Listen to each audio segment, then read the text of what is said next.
Salut Proche-Orient, aujourd'hui 4 novembre 2025, c'est le 30e anniversaire de la mort d'Yitzhak Rabin, ou plutôt de son assassinat, il y a 30 ans, par un juif extrémiste, peu de temps après la signature des accords d'Oslo. Pour l'occasion, Denis Charbit, qui est un politologue, le politologue que vous connaissez bien sur Proche-Orient, a publié un livre qui s'appelle « Yitzhak Rabin, la paix assassinée ». Et il s'exprimait lors d'une conférence à Paris pour exposer un peu les thèses de son livre, où il éclaire à la fois sur la portée de cet acte il y a 30 ans, et aussi avec des messages clés et importants pour la compréhension de ce qui se passe dans le temps présent. La journée s'achève à Tel Aviv. Vers 19 h, un jeune homme quitte la résidence familiale et monte dans le bus 247. Direction, la place des rois d'Israël. Il va assister à la grande manifestation de soutien à Rabin. Dans sa poche, Yigal Amir a un pistolet Beretta, un 9 mm. Une boule en acier a été rajoutée aux 3 premières balles du chargeur, leur donnant ainsi un pouvoir de destruction maximum. Il est presque 20 h quand Yitzhak et Léa Rabin arrivent sur la place des rois d'Israël, prise d'assaut par une foule en liesse. 200 à 300 000 personnes sont venues soutenir leur Premier ministre. הייתי איש צבא 27 שנים. נלחמתי כל עוד לא היה סיכוי לשלום. אני מאמין שיש סיכוי לשלום, סיכוי גדול. וחייבים לנצל אותו. Il est 21 h 47. Yigal Amir déjoue la surveillance des 5 gardes du corps de Rabin, s'approche dans le dos du Premier ministre et l'abat à bout portant. 3 coups de feu retentissent. Rabin s'écroule, touché à l'abdomen et à la colonne vertébrale. Sur les lieux de l'attentat, la foule, prise de panique, se disperse dans tous les sens. Gardes du corps et policiers ont immédiatement maîtrisé Yigal Amir et le plaquent maintenant contre un mur.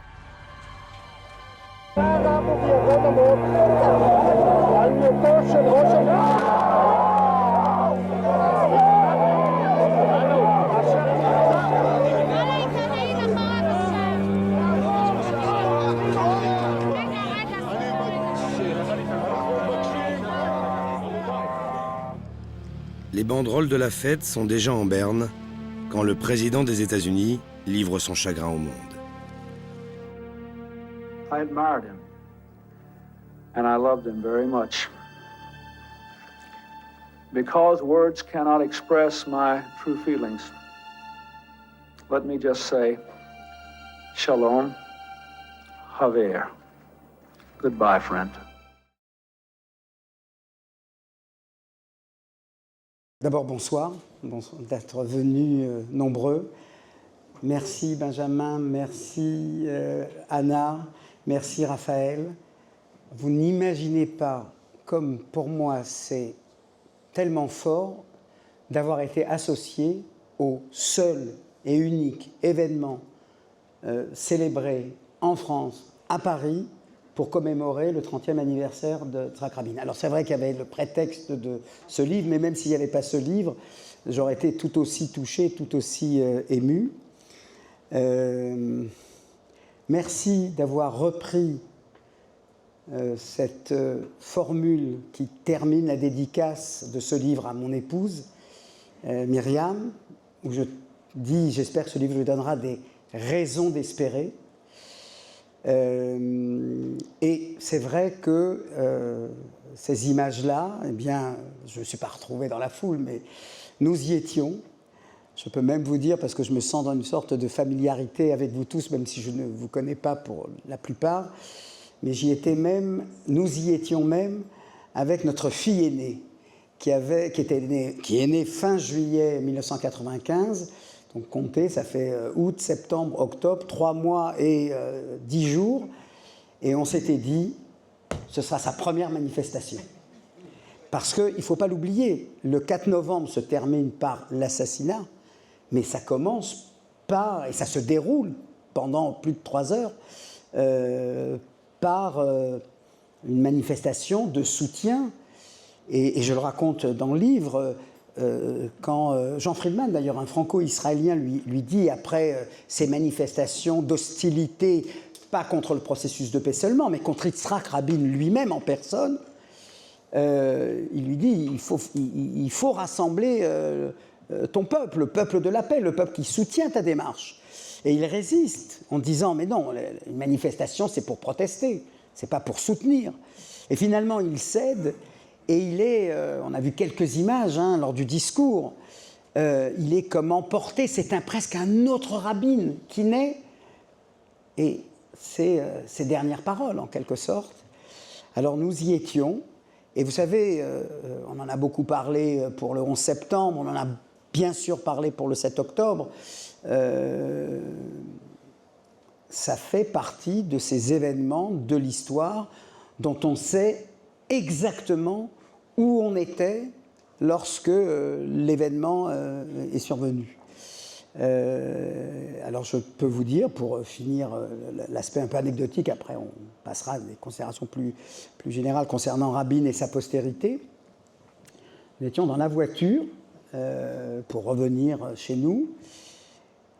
Et il faut savoir, dès qu'on a annoncé, à 22h, 21h45 c'est l'assassinat, 22h c'est annoncé à la radio, à la télévision, nous étions dans la voiture, et la première question qu'on se pose, est-ce qu'il va survivre à ses blessures? On ne pensait pas nécessairement il mourrait, et qui en est l'auteur? Et c'est vrai que compte tenu du contexte qui l'avait précédé, on s'était dit, il n'est pas exclu que ce soit un juif. Et dans le chemin qui nous conduisait à la maison, moi, la première réflexion que je me suis faite, et je me suis dit là, à mon avis, c'est terminé, c'est fini, c'est qu'on a annoncé, en direct donc, que le président de l'État, des ministres, Léa Rabin se rendaient à l'hôpital. J'ai dit, s'il était en soins intensifs, on n'a pas besoin de faire le président, il n'aura aucune chance d'aller le voir pendant ce moment d'opération. Et si donc ils se rendent tous un par un, l'un après l'autre, à l'hôpital, c'est que c'est terminé. On est monté, on a regardé la télévision, et là donc on a appris quelques minutes plus tard qu'il avait donc succombé à ses blessures. Et après a commencé, pour terminer cette parenthèse un peu personnelle, on s'est rendu place des rois d'Israël, appelée place Rabin, tous les jours, et ça a été quelque chose de, puisqu'on a parlé de judaïsme, que tu as parlé, tu as cité le livre de l'Exode, eh bien c'était ce que je trouve d'assez magnifique et touchant et émouvant et qui est propre à Israël. Eh bien, on a inventé ce soir-là une shiva publique et collective. Une shiva, c'est un rituel social pratiqué en Israël par tous, laïcs ou pas. Alors, il y en a qui font des prières, il y en a qui n'en feront pas, mais tous la pratiquent, mais ça reste un rite privé.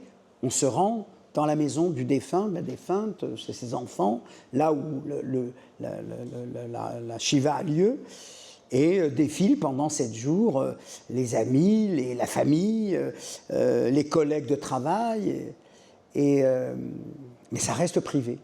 Et là, pendant une semaine, on a inventé, et je me souviens que nous y rendions tous les jours, pendant une semaine, et c'était quelque chose d'assez unique. Alors c'est vrai, on parlera de l'espoir, des raisons d'espérer. C'est vrai qu'à ce moment-là, on a eu le sentiment que Yitzhak Rabin, un peu comme une course de relais, livrait le bâton, enfin, je ne sais pas comment on appelle, ou le relais peut-être, à cette génération, on appelait Yaldé Anerot, les enfants des bougies, même si, voilà, on a peut-être trop investi, ou on a trop cru que voilà, c'était cette génération qui apparaissait insouciante, hédoniste, loin de toute préoccupation politique, qui prenait conscience. Ce sera une autre génération que vous incarnez ce soir.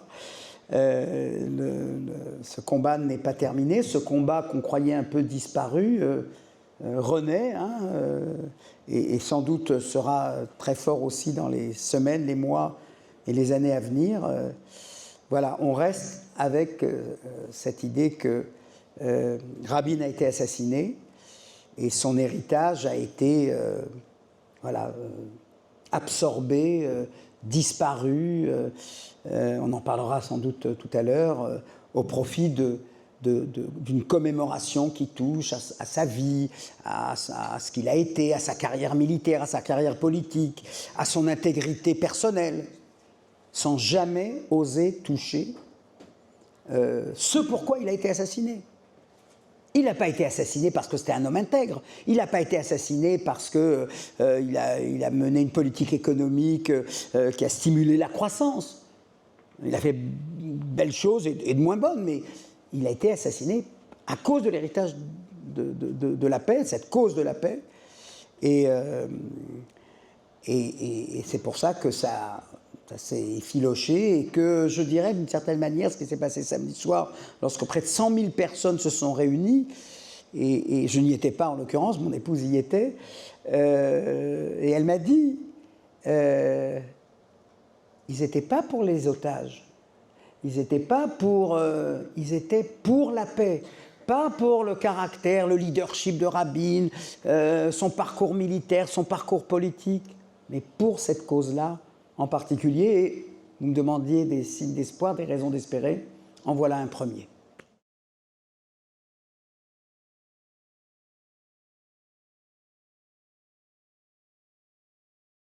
Ayant répondu à cette commande, puisque ce livre paraît dans une collection qui a pour principe, que j'ai trouvé très séduisant, l'idée que pour comprendre un événement historique, il faut s'interroger sur sa postérité.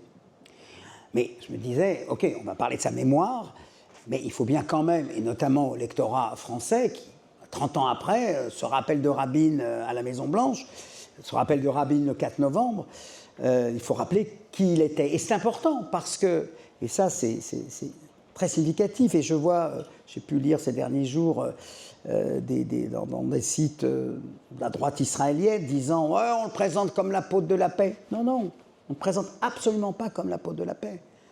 Et comme on l'a vu dans l'extrait qui a été cité, c'est un combattant parce qu'il est convaincu. Alors il rentre dans le Palmar, hein, vous savez, en 40, les jeunes, garçons et filles d'ailleurs, ont un dilemme devant lequel ils sont confrontés, où on rentre on se porte volontaire dans la brigade juive, c'est-à-dire l'armée britannique qui a une unité pour les combattants, et qui a été d'ailleurs, c'est ça qui a formé les premiers pilotes d'avion, les premiers capitaines de vaisseaux, hein, qui ont appris ça avec l'armée britannique, mais d'autres qu'on considère comme plus audacieux, qui ont toujours d'ailleurs eu un peu d'ascendant sur ces volontaires de la brigade juive, qui eux ont rejoint l'élite, l'unité d'élite de la Haganah qu'on appelait le Palmar.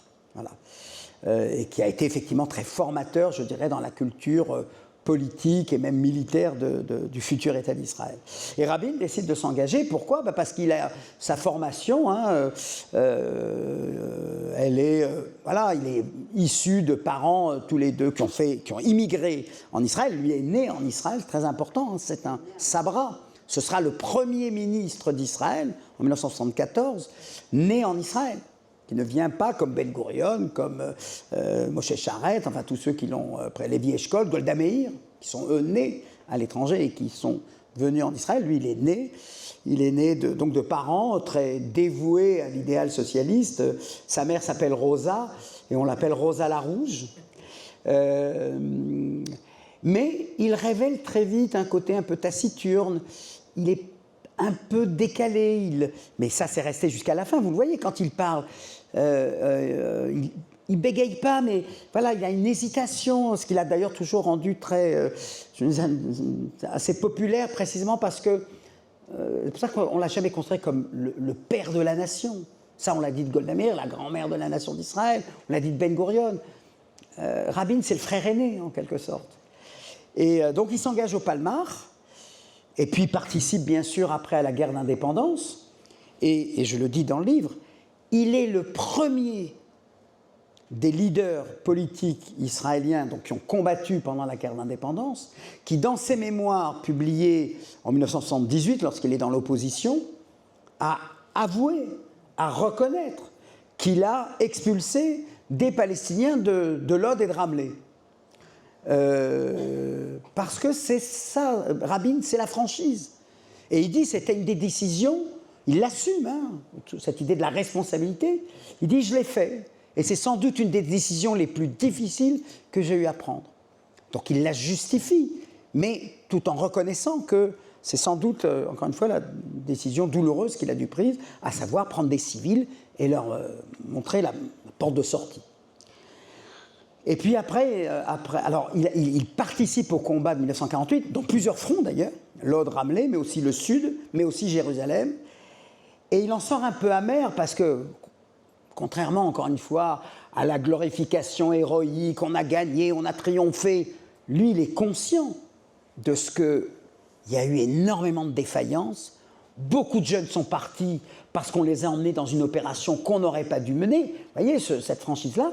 Et le résultat, c'est qu'il ne dit pas « je me tire, c'est une armée qui a gagné, mais qui aurait presque pu perdre ». Il dit « non, non, je reste au sein de l'armée israélienne parce que ce n'est pas possible. On aura sans doute une revanche. C'est venu quelques années plus tard, en 1956. Et il faut préparer cette armée-là. » Et il va devenir chef d'état-major en 1967, auréolé du prestige de la guerre des 6 jours, une fois qu'il quitte l'uniforme, une fois qu'il a accompli son métier de militaire de carrière.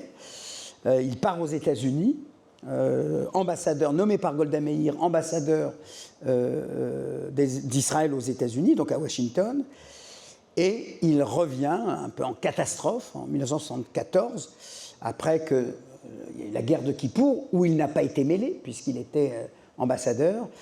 Et à ce moment-là, il investit le pouvoir pour la première fois. Et là, on fera sans doute pas mal de comparaisons avec Netanyahou, mais il y va parce qu'en gros, on l'a contraint à y aller, en lui disant « écoute, il faut que tu y ailles ». Voilà. Et il va l'être donc une première fois. Et puis en fait, c'est surtout la deuxième fois, une fois qu'il aura été dans l'opposition pendant 15 ans, même s'il a été ministre, il y a eu des gouvernements d'union nationale, et c'est en 1992 qu'il revient pour une seconde fois, Premier ministre de l'État d'Israël. Et donc, voilà, c'est quelqu'un qui introduit dans la vie politique israélienne, je dirais, la culture politique par excellence, c'est-à-dire le primat de la sécurité. Et puis, voilà, et c'est lui qui va avoir cette intuition en 92-93 qui reste encore, je le dis dans le livre, qui reste encore une révolution copernicienne, et pourtant si élémentaire. On veut résoudre le conflit israélo-palestinien, quoi de plus élémentaire que de penser que pour le résoudre, il faut discuter avec des Palestiniens, ce qu'on n'avait jamais pensé faire auparavant. C'est ça l'originalité de Rabin. C'est pas un pacifiste qui est né l'injustice de la Nakba, l'occupation de 67, etc. Je le dis dans le livre, certains prêtent, parmi tous ceux qui se sont penchés sur sur ce tournant, ce twist, qui est très, on va dire, pour la presse, j'imagine, à l'époque, hein, l'homme de guerre qui devient l'artisan de la paix. Mais il faut bien comprendre, il y va pas à reculons, n'exagérons rien, mais avec avec ce sentiment que cette intuition qu'il a, il faut qu'il aille jusqu'au bout. Et encore une fois, certains de ses biographes lui prêtent l'idée que, ayant vu ce qui s'était passé lors de la première intifada, il se dit oula, si on reste encore trop longtemps, ça pourrait être, comme on l'a dit en France à propos de la guerre d'Algérie, la gangrène. Je ne suis pas sûr que ce soit le motif principal de sa conversion à la paix. Je pense que c'était une vision plus stratégique, liée à l'évolution internationale, c'est-à-dire, on est après 89, après Berlin, le monde change. L'Afrique du Sud cesse d'être ce qu'elle était, l'Irlande, ils font la paix quelques années plus tard. Peut-être que nous aussi, dans ce nouvel ordre international, on peut apporter notre contribution, et il va le faire donc, mais peu de temps, ou trop peu de temps, pour pouvoir accomplir jusqu'au bout cette nouvelle orientation qu'il donne à l'État d'Israël.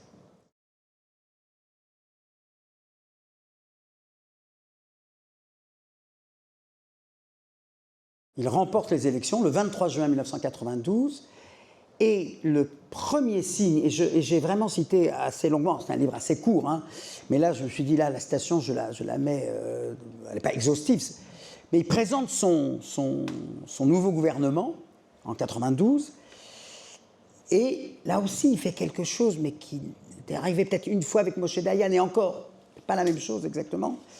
Il s'adresse, et je l'ai cité parce que je me suis dit, lire ça en 2025, ça a du sens. Il s'adresse aux Palestiniens de Khan Younes, il les cite, aux Palestiniens de Rafah, il les appelle par leur nom, en disant « vous avez eu vous avez eu une vie de pauvreté et de misère ». Il voit, bien qu'il soit l'adversaire, l'ennemi, il voit, il entend, il est conscient, puisqu'Israël occupe les territoires, et il leur dit « pour une fois, prenez-nous au sérieux ». Je vais faire une proposition, écoutez-la.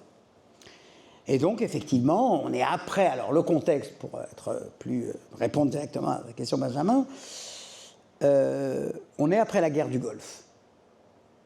Et tout le monde est bien conscient que cette coalition, je vous le rappelle, occidentale et arabe, y compris la Syrie, l'Égypte, bien sûr, l'Arabie Saoudite, il faudra bien une contrepartie, il faudra bien que l'effet de cette coalition ait des retombées concernant le conflit israélo-palestinien, puisqu'on a déjà la paix avec l'Égypte, on ne l'a toujours pas encore avec la Jordanie, mais il y avait un accord tacite. Hussein de Jordanie et Rabin avaient une estime réciproque très profonde. Et donc, guerre du Golfe, et les Américains disent maintenant il faut passer à la caisse, en quelque sorte. On a protégé Israël, même s'il y avait eu les missiles Scud, mais en tout cas maintenant, nous devons donner la contrepartie aux pays arabes qui ont assisté à cette coalition, et ça prend la forme de cette conférence, vous vous souvenez peut-être, la conférence de Madrid, en novembre 1991. Mais à l'époque, c'est Shamir qui est Premier ministre, et c'est Netanyahou qui est le porte-parole de la conférence de Madrid, et alors eux, pour le coup, ils vont à reculons. Et les Américains, et c'est pas par hasard, je l'ai dit récemment dans une interview, les républicains sont toujours plus sévères pour Israël que les démocrates. Vous allez dire, mais non, regardez, hein. Non. Quand ils disent stop, il faut s'arrêter, on s'arrête. Les démocrates sont toujours plus gênés. Quelqu'un m'avait dit, il y a quelque temps, m'avait dit les démocrates se conduisent en frères, les républicains en pères. C'est-à-dire, quand ça va plus, on met le holà. Et donc, il y avait James Baker, je me souviens encore, qui publiquement dit à Yitzhak Shamir, en disant le jour où voici mon numéro de téléphone, je me rappelle 09, le jour où vous êtes sérieux pour faire la paix, call us, appelez-nous. Camouflé, public. Et en Israël, en général, c'est vrai que quand les relations américano-israéliennes se tendent, les Israéliens ont peur un peu, en se disant, oulala, si les Américains nous lâchent, c'est grave. Et donc, élection en juin 92, et c'est Rabin qui l'emporte. Il fait ce discours à la Knesset dont je vous ai parlé. Il négocie avec c'est ce qu'avait exigé Shamir, pas de délégation palestinienne indépendante, mais associée à une délégation jordanienne. Rabin commence les négociations avec cette délégation, et il se rend compte que cette délégation palestinienne communique aussitôt ses résultats à Yasser Arafat. Et Rabin, qui n'est pas un diplomate qui dit « bon, à quoi on va jouer à ce jeu-là s'il faut parler avec les Palestiniens, parlons avec l'OLP ». Et voilà qu'au même moment, en secret, ce qu'on appelle le public track,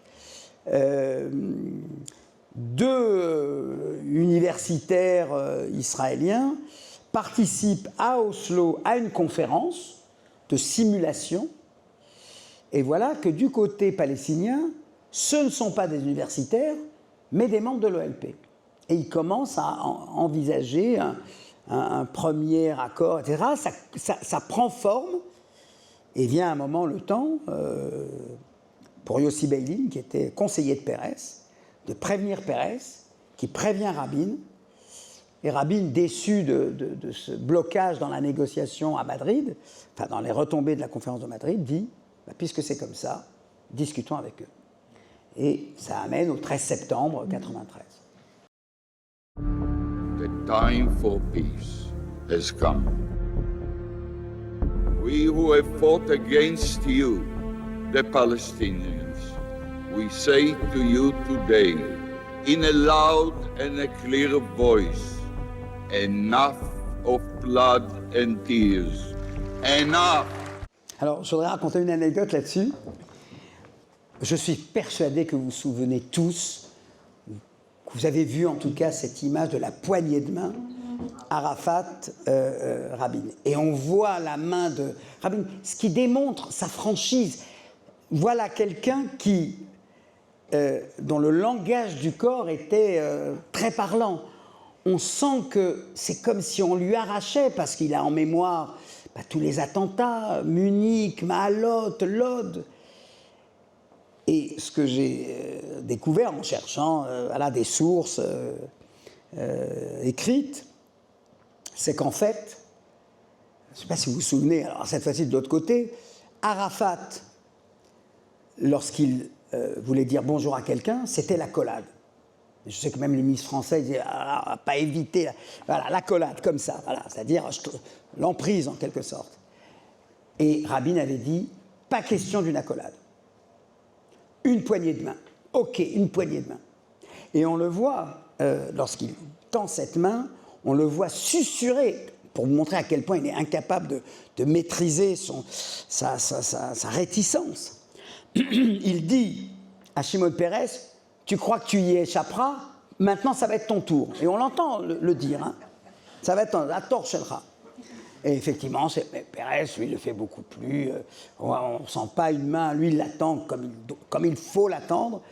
Et cette image de Rabin, je pense qu'elle démontre à quel point, encore une fois, ce n'était pas l'artisan de la paix, pacifiste, culpabilisant. Non, non, c'est là où on sent l'histoire, c'est là où on voit, je dirais, ce que disait Gramsci, le passé n'est pas encore mort et le nouveau ne surgit pas encore. C'est-à-dire là, c'est la main que j'aurais pas dû te tendre, mais finalement il l'arrache et il la donne. Et c'est ça, en quelque sorte, qui fait que les Israéliens y croient. Parce qu'ils se disent, non, lui, il y va avec toute la retenue, avec tout le soupçon, avec l'inquiétude. Et puis, et ça, c'est quelque chose qui a toujours compté chez Rabin.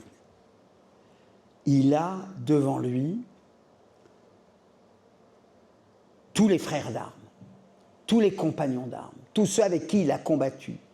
En 48, 56, il était dans la région nord, donc il n'a pas participé réellement à l'opération de Suez, et 67, c'est-à-dire tous ceux dont il était proche et qui sont tombés. Et c'est pour que, comme on le dit souvent, que ce soit eux les derniers à tomber, qu'il dit il faut essayer.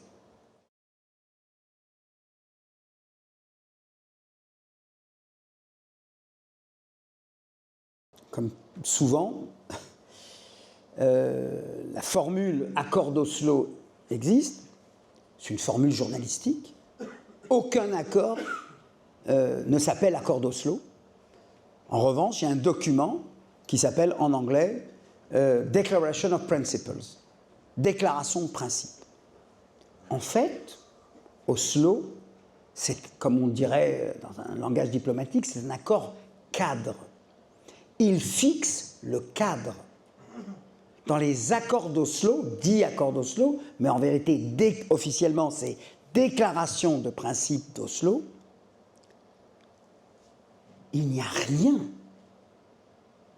On ne dit rien de Jérusalem, des frontières, des implantations, des réfugiés, de la question de l'eau. Rien. Je me suis permis de dire dans un entretien au Monde il y a 15 jours après le plan Trump, de dire le plan Trump est beaucoup plus audacieux que la déclaration de principe d'Oslo. Pourquoi ? Parce que la déclaration de principe d'Oslo, qu'est-ce qu'elle dit ? Il y a un aspect qui est vraiment important, révolutionnaire, si je puis dire, malgré tout quand même, je ne veux pas dire qu'il n'y a rien, c'est la reconnaissance réciproque OLP Israël. Vous êtes le représentant légitime du peuple palestinien et c'est avec vous que je vais négocier. Asymétrie, l'OLP, lui, reconnaît l'État d'Israël. Il n'y a pas de reconnaissance d'un État palestinien dans les déclarations de principe. Qu'est-ce qu'il y a en revanche ? Il y a, donc, reconnaissance réciproque. D'ailleurs, ça ne fait pas partie de la déclaration de principe, c'est des lettres qu'ils s'échangent. De Rabin à Arafat, d'Arafat à Rabin. C'est un document à part, lettre de reconnaissance réciproque. Et puis la déclaration de principe, elle dit deux choses.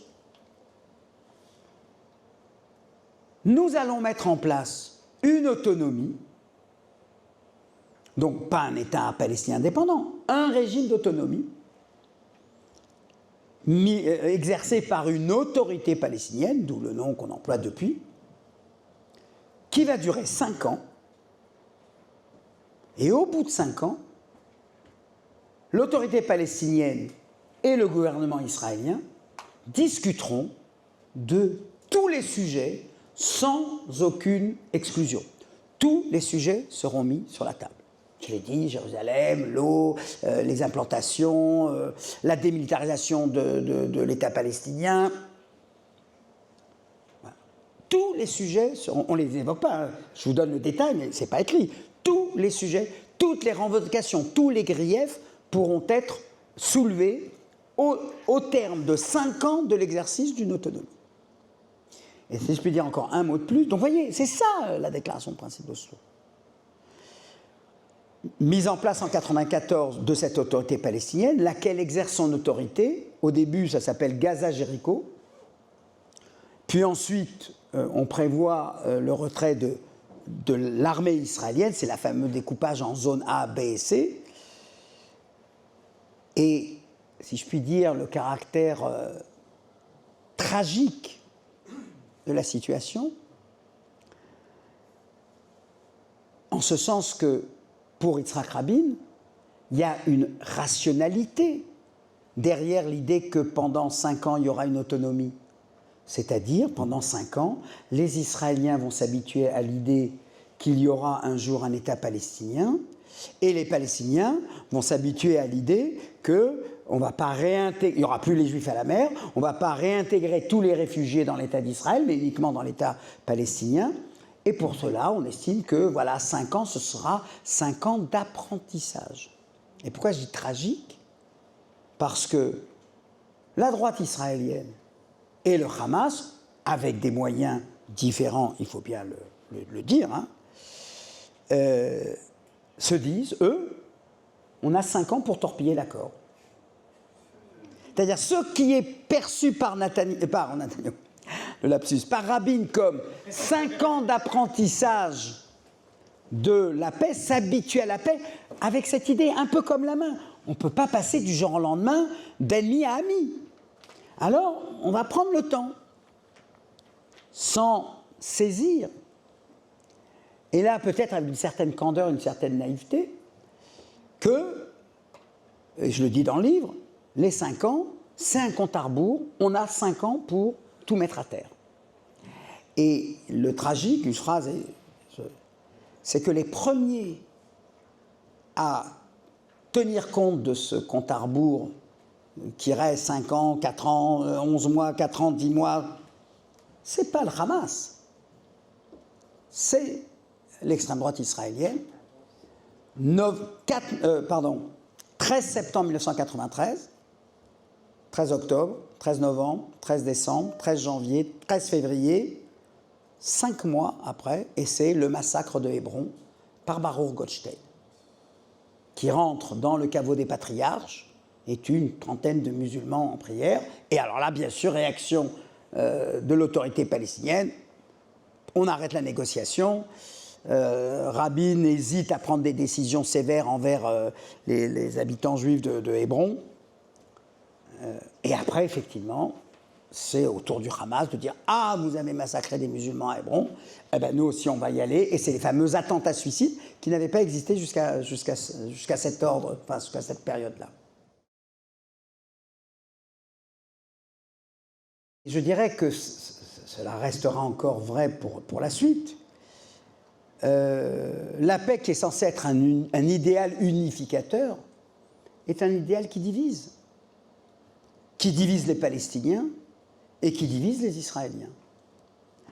Alors les Palestiniens, c'est le Hamas, qui existe depuis 1987, donc il est un peu antérieur aux accords d'Oslo, mais qui, devant ce qu'ils considèrent comme une compromission de l'OLP, puisque, effectivement, objectivement, l'OLP, Organisation de libération de la Palestine, change en quelque sorte d'objectif, puisqu'il devient, si je puis dire avec un peu d'humour, l'OLPP, l'Organisation de libération d'une partie de la Palestine.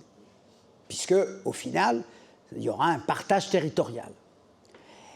Et le Hamas, alors, dont on dit toujours, ah oui, la différence c'est qu'ils sont islamiques, radicaux, etc., c'est vrai. Mais surtout, ce qu'ils récupèrent, c'est ceux qui disent non, on ne cède pas. On ne s'est pas battu pour accepter l'existence de l'État d'Israël et d'un État palestinien croupion sur 22% de la Palestine mandataire. Et donc, eux sont déterminés et le font par ces attentats suicides qui ont été effroyables et qui sont au cœur des villes. Tel Aviv, le Dizakov Center, ça a été le grand attentat de cette période-là. Il y en a eu d'autres, bien sûr.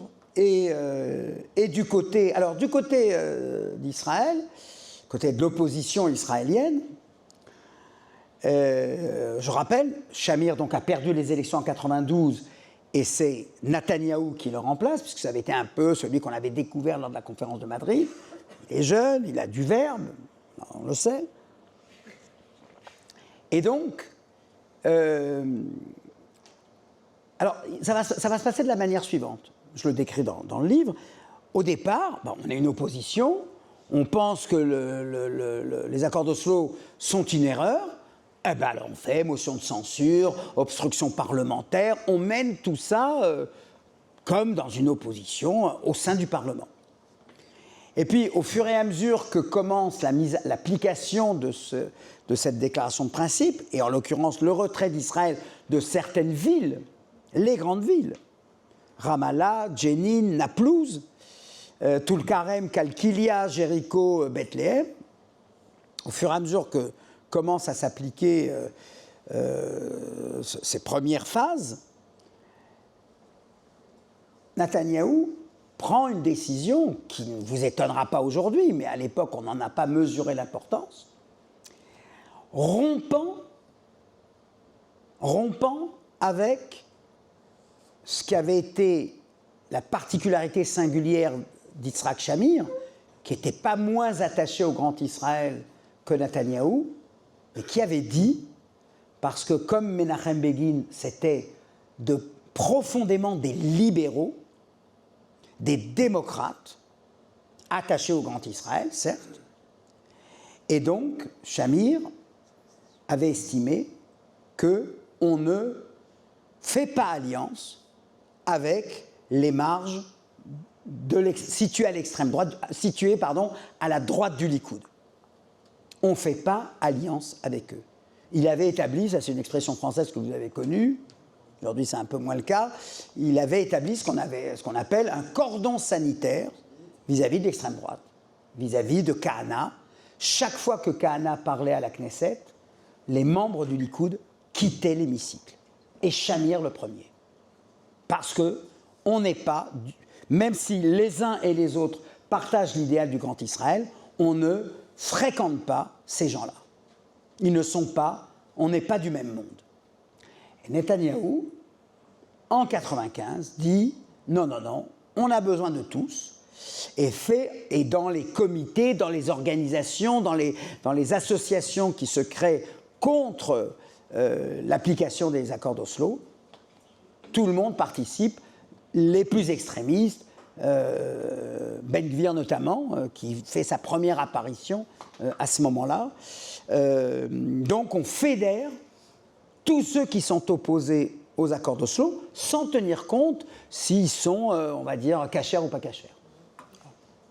Et là, ça prend la forme de ces grandes manifestations. C'est vrai, dès que les attentats ont commencé en Israël, pour l'opposition, c'est le moment de dire, vous voyez bien que ces accords d'Oslo vont tuer Israël, et donc il faut s'y opposer, et donc grosse manifestation, avec un crescendo qui se traduit par le fait qu'on passe, pour résumer ça, d'une opposition aux accords d'Oslo à une opposition personnelle à Yitzhak Rabin. C'est-à-dire, et attention, il faut bien comprendre, on est dans les années 80 et 90, on est à une ère de la personnalisation du pouvoir.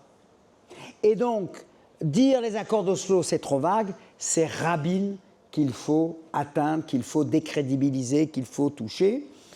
Et voilà, ça prend cette forme-là, dont je dirais le point d'orgue et alors à la fois Ben Gvir lorsqu'il se saisit de l'ornement de capot de la Cadillac du Premier ministre en disant, et c'est la première fois qu'on le voit à la télévision en 95, en disant nous avons atteint ce symbole, nous avons pu nous saisir de ce symbole de la Cadillac, nous pouvons donc l'atteindre également. Donc une sorte de menace déjà en quelque sorte, quelques mois avant le 4 novembre. Et je dirais le point final, c'est bien sûr cette manifestation au mois de septembre, lorsque on voit des posters où Rabin est entouré d'une kéfier, donc en gros c'est un traître, un collaborateur, et puis surtout celle qui a fait le plus parler, le plus couler d'encre à l'époque, où on le voit dans un poster revêtu d'un uniforme SS. Un traître, c'est celui qui aide et collabore avec l'ennemi. Je pense aussi que celui qui met une arme dans les mains d'un policier palestinien est un traître, il n'y a pas d'autre mot. Rabin-Arafat, le mariage de deux destins, mais un couple maudit. À l'automne 95, la situation est explosive en Israël. Des manifestations, toujours des manifestations, jusqu'aux appels au meurtre. Des manifestants brandissent un photomontage d'Yitzhak Rabin revêtu d'un uniforme SS.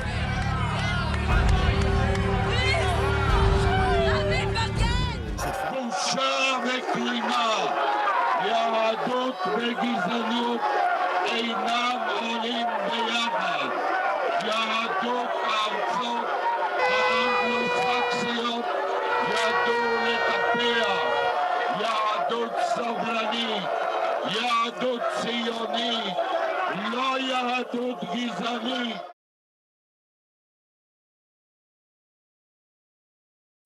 Là, on rentre dans le chapitre de la mémoire, en quelque sorte, qui est l'essentiel du livre. C'est-à-dire qu'à ce moment-là, Rabin est abattu le 4 novembre 1995, et là j'insiste beaucoup là-dessus parce que c'est une thèse, il y a une sorte d'idée reçue qui s'est imposée en Israël comme en Europe ou aux États-Unis, selon laquelle le 4 novembre Rabin est abattu, la paix c'est fini, terminé, la paix est assassinée. Pas du tout. Et je cite un chroniqueur qui a été président des implantations pendant quelques années, et qui écrit d'ailleurs toujours dans les colonnes du Haaretz, c'est en quelque sorte le leader de la droite qui écrit dans le Haaretz, et qui, je crois que c'est le 17 novembre, enfin 15 jours plus tard, écrit « Yigal Amir a enterré l'idée du Grand Israël.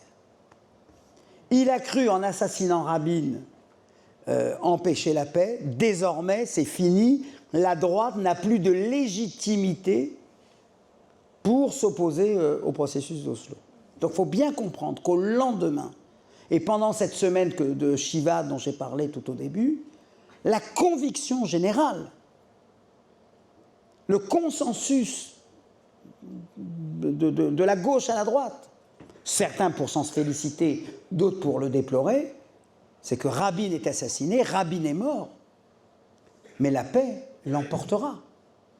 Il y a des élections quelques mois plus tard, et bien évidemment que Alors, il y a même des conseillers de Shimon Peres qui lui disent, mais dissous le Parlement tout de suite, allons aux élections dans la foulée. Novembre, janvier, février. Et Peres dit, non, je veux être élu non pas sur l'assassinat de Rabin, je veux être élu sur mon propre programme. Bon, voilà une sorte de que je trouve assez respectable. Ce n'est pas un réflexe politique, c'est un réflexe moral qu'il a. Mais donc, on est convaincu au lendemain de l'assassinat, et pendant quelques semaines, que la partie Rabin est assassiné, Rabin est mort, mais la paix va l'emporter. Et c'est là où il y a un enchaînement tragique. Les services de sécurité, et ça, tout ça, je démontre vraiment la chronologie, le service de sécurité, comme ils le font toujours, informe le Premier ministre qu'ils sont en mesure d'éliminer celui qu'on appelait à l'époque l'ingénieur du Hamas, l'artificier du Hamas. Et Peres, qui par rapport à Rabin n'a pas l'image sécuritaire de... Lui, il n'a pas été au Palmar, il a été directeur du ministère de la Défense. C'est lui le père de l'arme nucléaire, c'est lui qui négocie avec la France le transfert d'un uranium enrichi, etc. Donc il a une image sécuritaire, mais d'un civil. Ce n'est pas un militaire qui est allé au combat. Il n'a aucune image. Peres n'a pas été soldat. Il a fait son service militaire, mais... Et donc, Peres se dit, ah, allez, ok, puisque vous êtes en mesure de l'éliminer, éliminez-le. Et là, le Hamas réagit par des attentats hebdomadaires. Ça, je me souviens encore, la même ligne de bus, la ligne 4 de Katamon jusqu'à l'université hébraïque, une semaine après l'autre. Et là, petit à petit, la confiance des Israéliens est entamée. Et encore une fois, et sans retirer quelque mérite que ce soit à Peres, mais c'est toute la livre entre Rabin et Peres. Rabin inspire la confiance. Il tient les choses en main. Alors on se dit, à Peres, c'est le nouveau Moyen-Orient, c'est l'idéaliste, c'est celui qui va à la paix parce qu'il y croit, pas avec le réflexe sécuritaire de Rabin. Et puis, quelques semaines plus tard, quand les négociations avec la Syrie échouent, le Hezbollah qui donne du canon, Peres, qui veut une fois de plus redorer son image sécuritaire, lance une opération, qui s'appelle l'opération des raisins de la colère. Et voilà, comme ça arrive presque fatalement, une bombe israélienne frappe une école dans laquelle il y a des enfants qui s'étaient réfugiés dans un abri de l'ONU. Et là, le résultat, c'est que vous allez avoir donc les élections en mai 1996, avec d'un côté une partie du centre ou de la droite qui pensait voter Rabin ou Peres et qui disent non, il faut voter Netanyahou, il ne faut pas y aller. Et vous avez d'un autre côté les Arabes israéliens qui disent vous avez bombardé Cana avec une vingtaine de morts, une vingtaine d'enfants, on s'abstient, ou on ne va pas voter aussi massivement qu'ils avaient voté en 1992 pour Yitzhak Rabin. Et puis il faut le dire aussi, c'est important parce que ça aura aussi un effet par la suite, une campagne électorale menée rondement par Netanyahou avec ce slogan qui a retourné l'opinion. Peres yechalek et Yerushalayim. Peres divisera Jérusalem. L'addition de ces trois facteurs, les attentats du Hamas, l'abstention d'une partie des électeurs arabes israéliens et ce pressentiment que Peres divisera la ville de Jérusalem, conduit à ce résultat alors, tragique ô combien, puisque à 10h du soir, le 29 mai 1996, on nous annonce que Peres a gagné de quelques milliers de voix. Tout le monde va se coucher, Peres a gagné, je ne vais pas me coucher. Et je vois 1h, 2h, 3h du matin, comment peu à peu le transfert, le report de voix ne se fait pas. Et le matin, tout le monde se réveille avec Netanyahou a gagné avec une différence de 30 000 voix. Et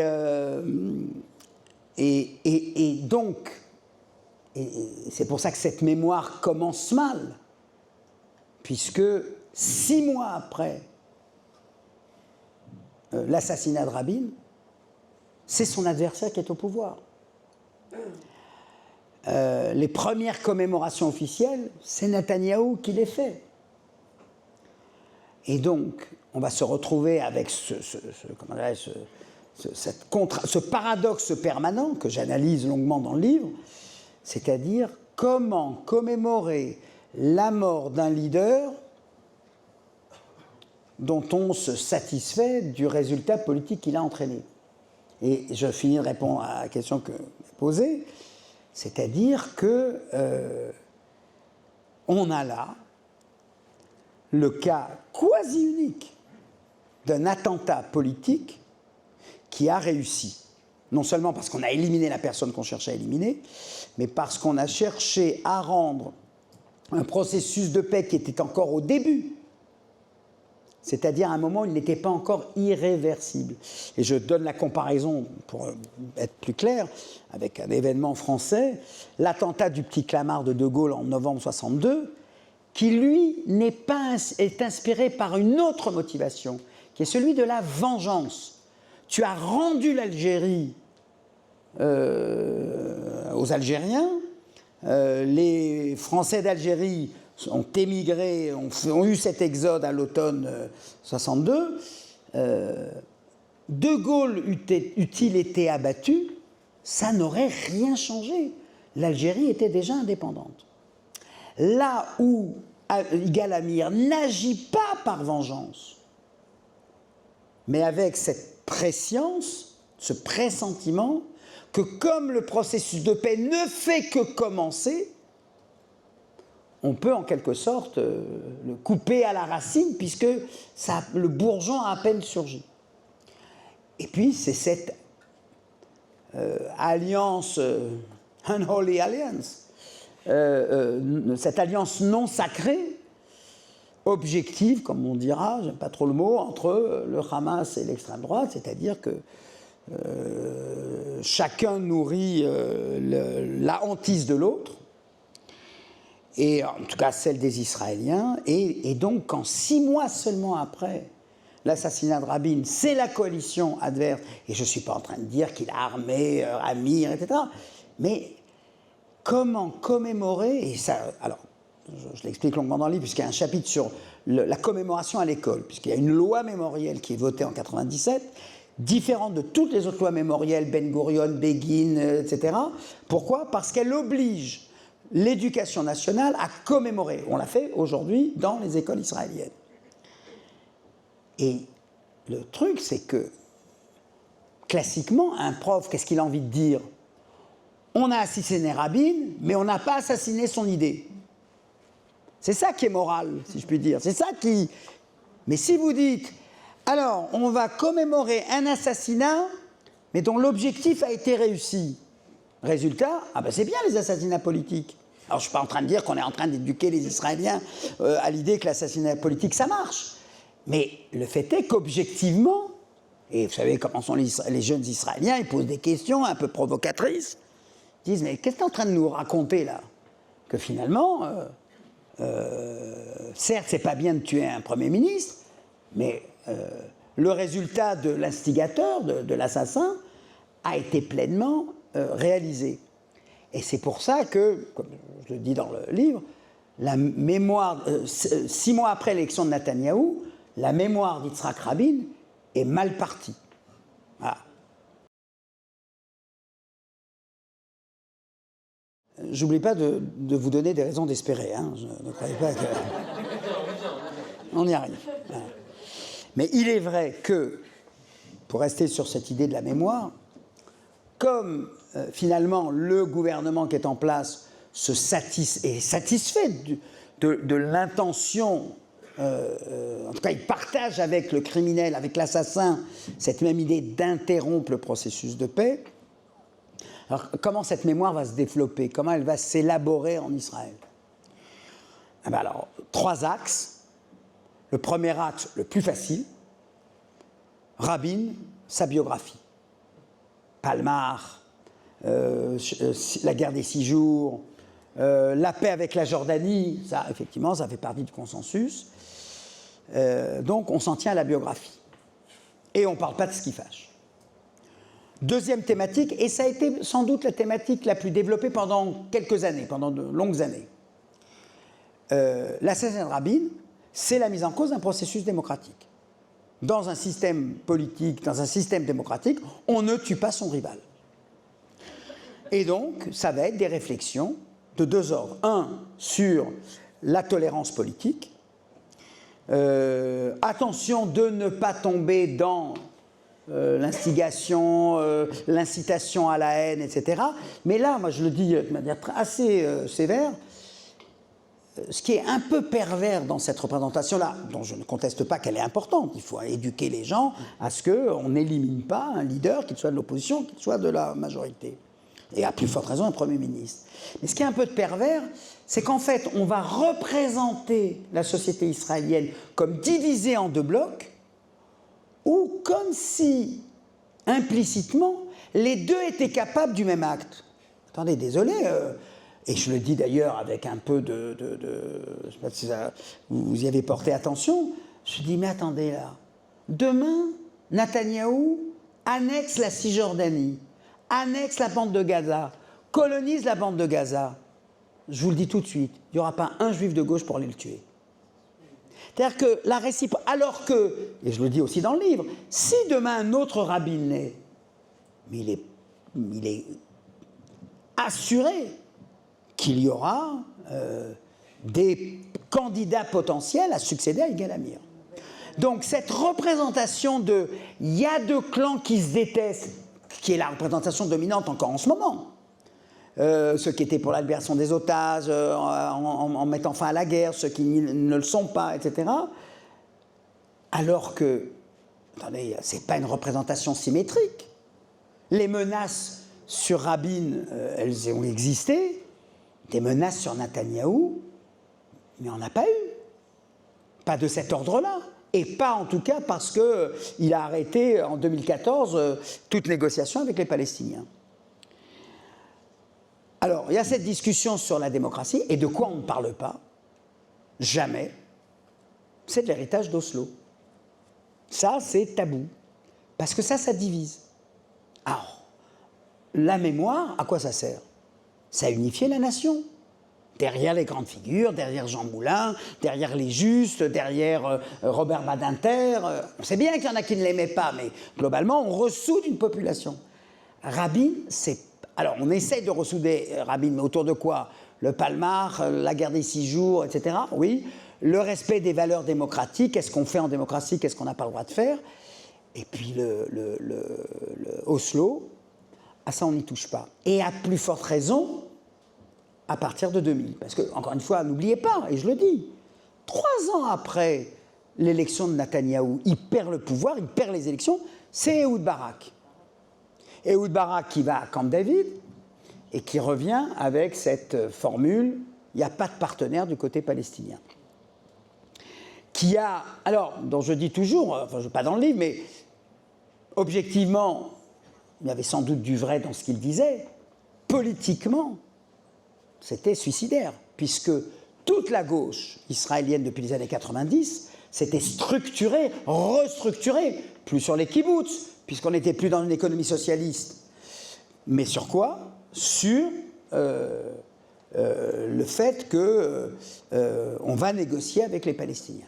Et quand il dit je reviens de Camp David, il n'y a plus de partenaires, et encore une fois, je suis convaincu que le scénario était pas infondé, mais le dire comme tel, c'était en fait couper l'herbe, et c'est d'ailleurs après coup que depuis, le Parti travailliste, qui était à 20 ou 30 députés, descend au-dessous de la barre des 20, au-dessous de la barre des 10, parce qu'il a tout misé sur un processus de paix heureux, vertueux, avec les Palestiniens, et que c'est Barak lui-même qui dit il n'y en a plus. Alors ça n'empêche pas, là aussi, que quelques années plus tard, un peu plus tard, 2006-2008, Olmert négocie avec Mahmoud Abbas.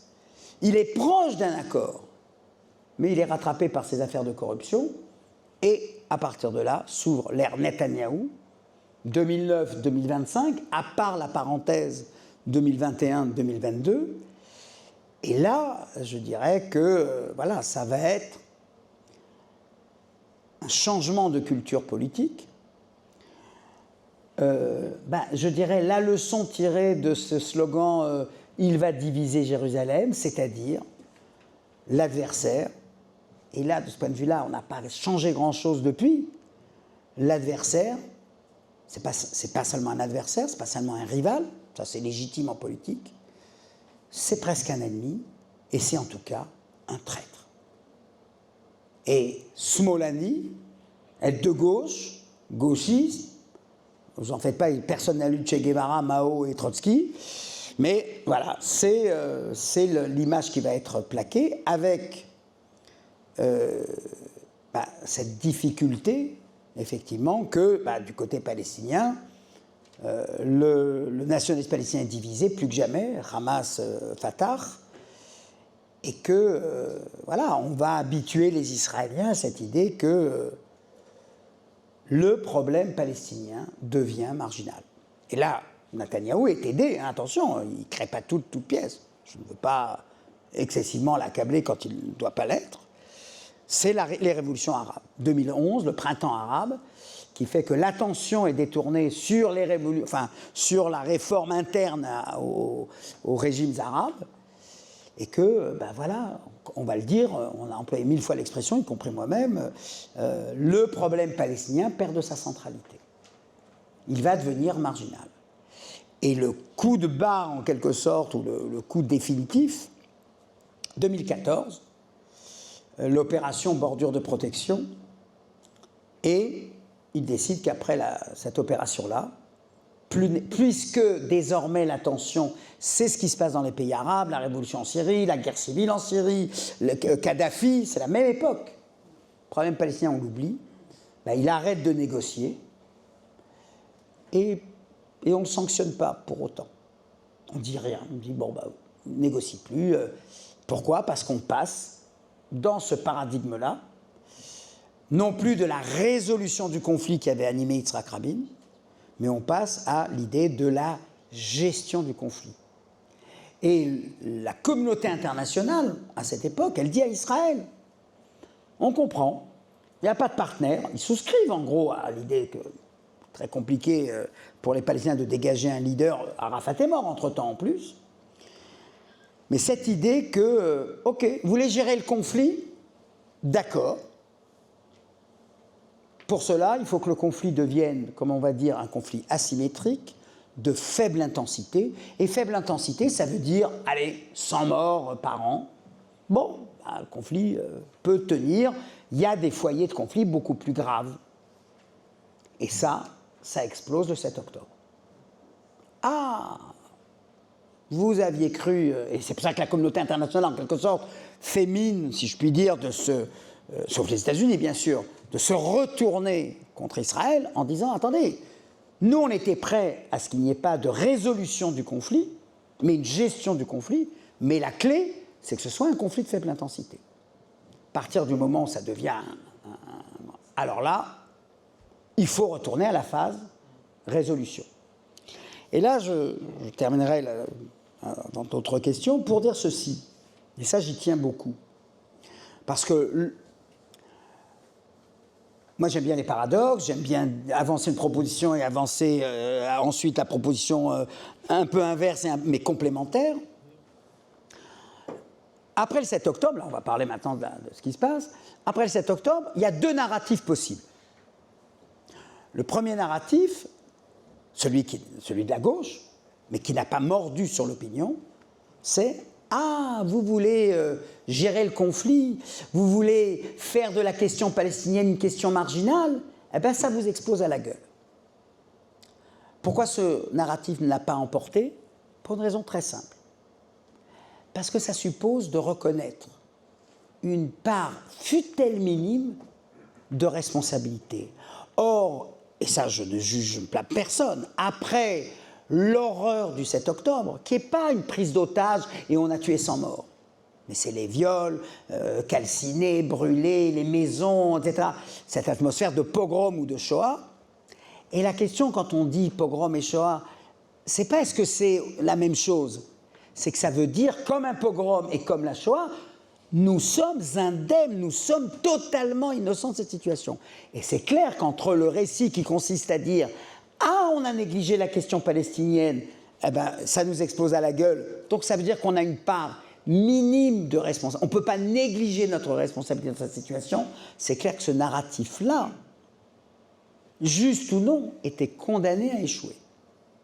Quel narratif va l'emporter? Celui de la droite qui consiste à dire, je vous l'avais bien dit, c'est une race qui veut notre disparition. Ce qu'ils ont fait le 7 octobre, c'est ce qu'ils veulent réaliser. Et si ce n'est pas aujourd'hui, ce sera dans 10 ans, dans 50 ans, dans un siècle. Et ça, dans la mesure où ce narratif-là, d'abord, il nous touche, parce que ce qui s'est passé le 7 octobre ressemble de près à cette volonté d'extermination des Juifs.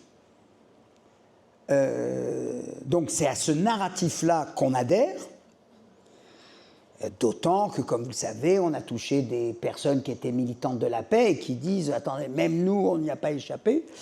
Donc c'est vraiment, c'est bien ce narratif-là qui dit, en gros, pour dire sa vie, tous les Palestiniens sont Hamas, qui est juste, qui l'emporte, qui gagne et qui triomphe. Alors ça, c'est le côté... maintenant, on va venir au paradoxe. Le paradoxe, c'est quoi?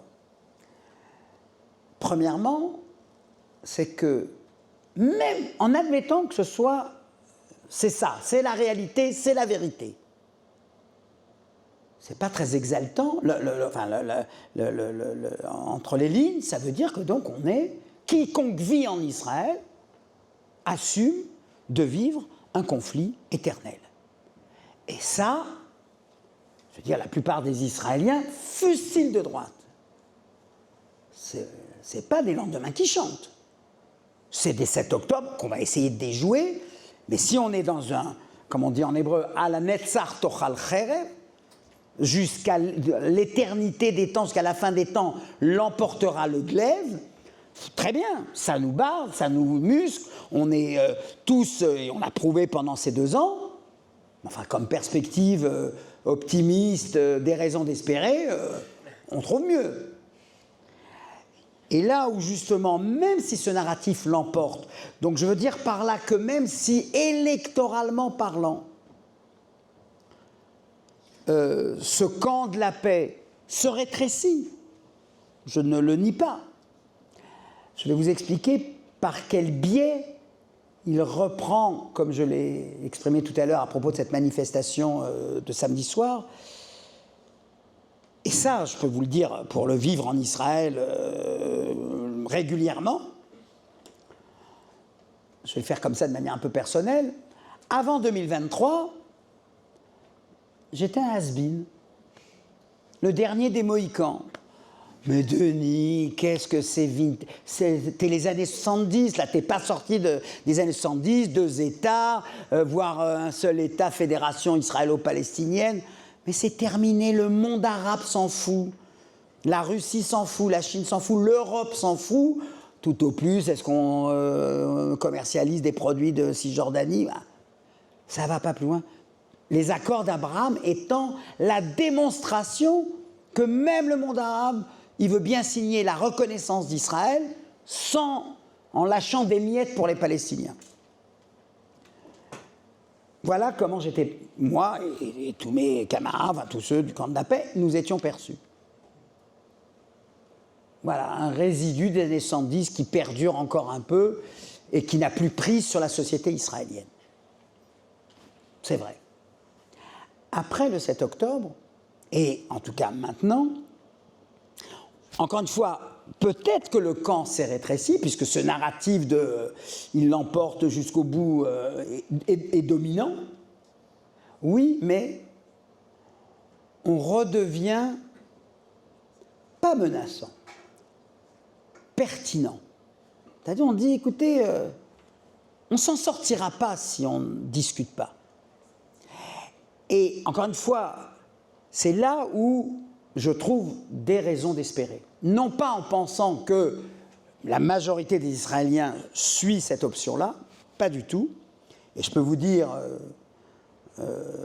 j'enseigne une journée par semaine dans un lycée, des classes hébraïques, je veux dire en hébreu, et des classes francophones. Je n'ai jamais vu, depuis 15 ans que j'enseigne dans ce lycée, et j'enseigne un cours hors norme, c'est-à-dire un peu de relations internationales, un peu de philo, j'enseigne pas une discipline, machin, c'est un prof de fac qui vient, c'est rare en Israël, qui vient enseigner dans un collège secondaire. Et donc, je peux leur parler de musique, je peux leur parler de philo, les idéologies, voilà, chaque fois je choisis des thématiques sur plusieurs cours, enfin sur plusieurs semaines, et souvent sur le conflit, et je n'ai jamais vu une telle radicalité depuis 2023. Avant, dans la classe, il y avait ceux qui étaient pour, ceux qui étaient contre, ceux qui pensaient comme ça, terminé. Je vais vous donner une anecdote authentique. Un étudiant, je faisais une analyse de l'accord Trump, puisque parfois je prends l'actualité, je dis on va parler de l'actualité, pour que vous compreniez un petit peu de quoi il se passe, et je leur dis toujours, attention, on laisse l'émotion de côté. Les émotions, à la télévision, à la radio, entre vous, hein, moi je ne suis pas là pour cultiver les émotions. On va analyser froidement Hamas, Trump, Israël, l'Iran, l'Hezbollah. Et un élève vient à la fin d'un cours et me dit écoutez, c'était intéressant, c'est des choses qu'on n'a jamais entendues, etc. Franchement, wow. Donc je vois qu'il sympathise en quelque sorte. Et alors je lui dis mais ça, pourquoi tu ne le dis pas en classe? C'est gentil de me le dire, ça me flatte, mais pourquoi tu ne t'exprimes pas Ah non, là je deviens, je vais me faire marginaliser par la classe, je vais me faire ostraciser, trop risqué. Ça, je n'ai jamais entendu 15 ans qui précédaient. Donc, de ce point de vue-là, le camp de la paix, c'est Sisyphe. C'est le rocher, il est tout en bas. Mais avec un discours pertinent, c'est-à-dire, ok, vous voulez l'éternité du conflit, on ne vous garantit pas qu'on va y arriver, mais au moins on ouvre une perspective. Donc c'est ténu, c'est le début, mais encore une fois, je pense que cette manifestation, sans vouloir m'illusionner non plus là-dessus, marque que ceux qui estiment qu'il faut dire les choses clairement, le disent aujourd'hui clairement et ne sont plus considérés comme un vieux résidu des années 70, etc. Pourquoi ? Parce que certes, il y a une amélioration de la situation stratégique d'Israël, c'est indéniable et incontestable, mais il y a l'isolement diplomatique, il y a ce qui se passe. Alors attention, le narratif, il y a une réponse qu'on doit faire. L'antisémitisme qui revient, c'est clair, et ça doit être aussi notre affaire. Et je dis à mes camarades, attention, n'en faisons pas quelque chose qui n'existe pas ou qui est justifié, etc. Donc c'est sur les deux fronts qu'il faut travailler, et à cet égard, oui, il faut penser que ce discours-là sera plus entendu qu'il ne l'a été pendant 2 ans. Malgré tout, un bémol énorme, je ne vous le cache pas, c'est que pour que cette cause, comme au temps de Rabin, soit entendue, soit populaire, il faut 2 conditions qui actuellement ne sont pas remplies. Et elles sont terribles. Un leader palestinien, et Barghouti, c'est pas pour rien qu'il n'a pas été libéré par Netanyahou, parce que c'est un potentiel d'alternative, mais qu'on maintient encore en prison, et surtout un leader israélien.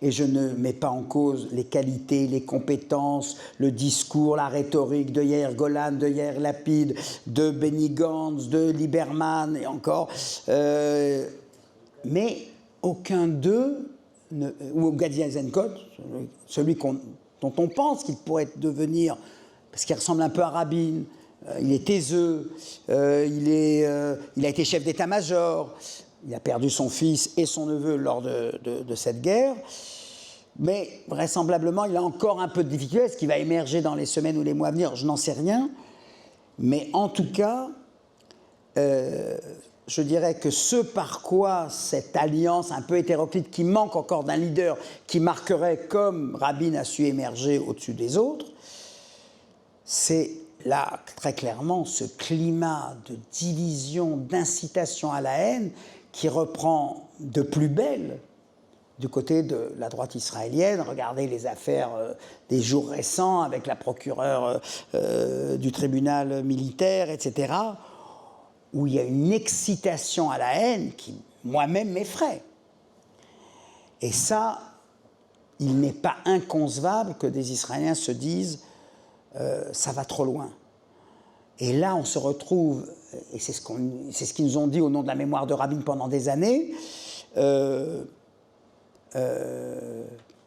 l'unité nationale compte avant tout, plus que la paix. Le résultat, c'est quoi? C'est que la paix, on ne l'a pas, et l'unité nationale, nous ne l'avons pas non plus. Dernier point, là aussi pour, voilà, pas vous faire rêver, espérer, je ne suis pas un vendeur de... Mais restez lucide. Intimement, au fond de moi-même, je pense que si les Israéliens ont reconduit autant de fois la droite au pouvoir, c'est parce que l'assassinat de Rabin, c'est pour ça que je reviens à l'assassinat de Rabin, c'est en ça que c'est un événement capital. L'assassinat de Rabin a été interprété par les Israéliens, par une grande partie des Israéliens, comme un événement qui nous place devant un dilemme. Retrait des territoires, guerre civile assurée. Et donc, entre le retrait des territoires, entre la paix, dont on ne sait pas si elle est certaine, les Palestiniens, comment ils vont se comporter, ils vont respecter, pas respecter, et une guerre civile inévitable, eh bien, on préfère qu'il n'y ait pas de paix pour éviter, pour conjurer le spectre d'une guerre civile. Et quand j'entends ces derniers jours et ces dernières semaines, cette rhétorique d'une virulence, d'une violence dont vous n'avez pas idée, je me dis que c'est une manière de dire aux Israéliens, attention, si vous allez vers la paix, nous, on n'hésitera pas à la guerre civile. Là où je vous disais tout à l'heure qu'on annexe demain les territoires, aucun juif de gauche ne se lèvera pour abattre Netanyahou. En revanche, des centaines de milliers d'Israéliens quitteront Israël. Voilà, si vous voulez, l'équation entre espoir et lucidité. Et vous me permettrez malgré tout de dire que vous avez un rôle là-dessus. Vous avez un rôle dans cette affaire. La diaspora, je sais bien qu'elle est plutôt dans l'obligation de réserve. Ah, puisqu'on nous déteste tant, on doit se ranger tous derrière Netanyahou. Et je comprends. Je suis observateur, hein, avant d'être militant, camp de la paix, tout ça. Je suis d'abord observateur. Je comprends ce raisonnement-là. Puisqu'on déteste Israël à des degrés que moi-même, je n'ai pas soupçonné. Je vois dans les facs, je vois les tracts, je vois les mots d'ordre. On a vu à Paris 8 il y a quelques jours, etc. Donc je comprends l'attitude constitutionnelle de dire donc on n'en rajoute pas et on est tous au garde à vous derrière Netanyahou, même si on pense que ce qu'il fait c'est pas bien. Je comprends ce point de vue-là, mais c'est un point de vue immédiat et je pense que l'enjeu c'est d'essayer de dire oui, mais attendez, aujourd'hui Israël met la diaspora dans une situation difficile. Et, si vous voulez, c'est deux conceptions d'Israël qui s'opposent. Ceux qui pensent que quand on est indépendant, on assume ses responsabilités, et sans excuser aucune expression antisémite qui fleurit depuis 2 ans, mais un homme politique responsable, c'est celui qui se dit « qu'est-ce que je peux faire pour, eux, je ne les convaincrai jamais », mais pour faire que les libéraux, les élites ne basculent pas comme elles basculent, ça c'est une réflexion que doit avoir un leader du camp de la paix et que n'a pas le leader actuel d'Israël. Et à cet égard, je ne dis pas que c'est une solution facile, c'est sûr que l'obligation de réserve, on est tous au garde à vous derrière Netanyahou puisqu'on nous déteste à ce point, je comprends, mais il faut être capable d'inventer également une autre manière de faire, Alors ça suppose effectivement de ne plus être dans cette unité nationale qui ne fonctionne que d'un côté, jamais dans le sens contraire. Voilà. On formule souvent le souhait à propos d'un défunt que sa mémoire soit une bénédiction. Donc là, on veut espérer que la mémoire de Rabin sera une inspiration à la fois en Israël pour faire émerger des leaders qui auront le courage, la force de faire face à ce dilemme dont tu viens de parler, et peut-être aussi chez nous une inspiration pour s'engager, et peut-être que sa mémoire vous a inspiré des questions déjà. C'est sûr qu'on a tous été surpris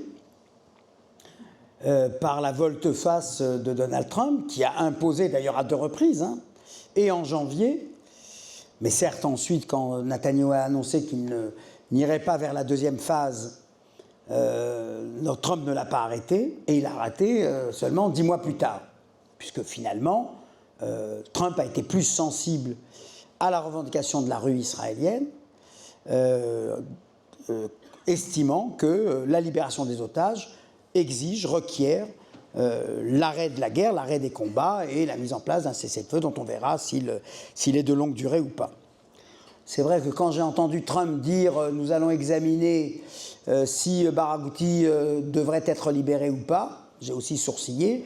Et alors là, je n'oublierai pas, je l'ai encore dans la tête, quand Trump dit « nous ne permettrons pas, nous n'autoriserons pas Israël à annexer », c'est sûr que cela montre que parfois, et il faut le dire, des considérations qui ne sont pas inspirées par la morale, pas par la justice, pas par l'ordre international, mais par des intérêts économiques, peuvent avoir des retombées positives.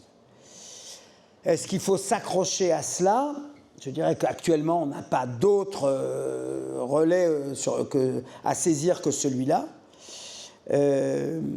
Mais c'est le fameux, je dois dire, le caractère imprévisible de Trump, dont j'ai toujours pensé qu'au final, il travaillait toujours pour la droite israélienne.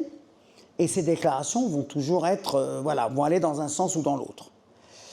Je ne suis pas de ceux qui baptisent des espoirs sur la dissension au sein des Républicains, les dissensions au sein des démocrates, etc. Pour une raison très simple, c'est que j'aimerais que le travail soit fait par nous. Moi, l'idée qu'on nous l'impose, c'est pas quelque chose... Moi, j'aimerais que dans les livres d'histoire, on puisse dire que les Israéliens ont considéré que le temps était venu de négocier, de reprendre la négociation plus exactement, plutôt que de dire c'est les Américains qui nous l'ont imposé, c'est ceci ou cela, etc. Mais voilà, il faut prendre les choses telles qu'elles sont. Et c'est vrai que cette volte-face nous a redonné un peu de couleur à nos joues. Je reconnais que je redoute que si, par exemple, dans 3 ans, un président démocrate prenne le pouvoir, ça se fasse par la contrainte. Mais voilà, je suis encore de ceux qui voudraient que ce soit les Israéliens qui arrivent à la conclusion qu'il faut réessayer de négocier là où on s'est arrêté. Mais dans cette, mes fautes, comment dirais-je, de pouvoir décider du cours de l'histoire, je crois néanmoins qu'une bonne leçon de réalisme a été quand même donnée à la droite israélienne, à savoir que tout n'est pas possible. Et là, je me permets d'ajouter un dernier paragraphe, enfin une dernière phrase, sur les accords d'Abraham, que j'ai soutenu depuis le début, alors même qu'on disait « mais comment vous osez soutenir puisqu'ils effacent la question palestinienne ?» Et je m'étais fait cette réflexion-là, je me rappelle dans un débat où un journaliste m'avait dit « tiens, c'est un argument que je n'avais pas pensé ». L'avantage des accords d'Abraham, c'est qu'on noue des relations entre des pays arabes et Israël. Et à partir du moment où on noue des relations avec un pays, ce pays dispose d'un levier. Et ce levier, c'est, si ça continue comme ça, j'arrête. Le Maroc peut arrêter, les Émirats arabes unis peuvent arrêter, le Bahreïn... Et là, en l'occurrence, ça se voit surtout par l'Arabie saoudite, qui était favorable à entrer dans cette course-là, mais lui, il veut obtenir quelque chose de plus substantiel que ce que n'ont pas réclamé précisément le Maroc, le Bahreïn ou les Émirats arabes unis. Et là, actuellement, c'est un État palestinien, ou en tout cas le retour à la négociation. Et ça, c'est pour ça que ça ne me, pour moi, ce n'est pas un problème de mettre la charrue avant les bœufs, c'est-à-dire, contrairement à l'initiative arabe, d'abord un État palestinien et ensuite on reconnaît Israël. Non, non, reconnaissez Israël maintenant, parce qu'une fois qu'Israël est reconnu, ah ben Netanyahou, ça l'inquiète de voir sa legacy, son héritage s'effondrer. Si demain, les pays arabes qui ont signé les accords d'Abraham disent « stop, après ce que vous avez fait, on arrête », ils ne l'ont pas dit. Mais en tout cas, l'Arabie saoudite, aujourd'hui, le dit. Et à cet égard, l'internationalisation du conflit, c'est une manière de rétablir un certain équilibre dans le rapport de force entre Palestiniens et Israéliens. Et ça, je pense que ce n'est pas une mauvaise chose. Alors, je réponds à tes deux questions rapidement. La première concernant l'extrême droite, c'est lui qui, en 94-95, dit toutes les forces coalisées contre les accords d'Oslo, et on ne regarde pas de quelle nature est tel ou tel militant qui veut bien participer à l'affaire, donc Ben Gvir et les autres.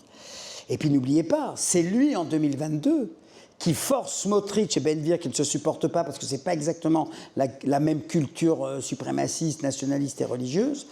C'est pour ça qu'ils se sont séparés le soir des élections. Et il les force à être ensemble parce qu'il dit « j'ai besoin de toutes les voix ».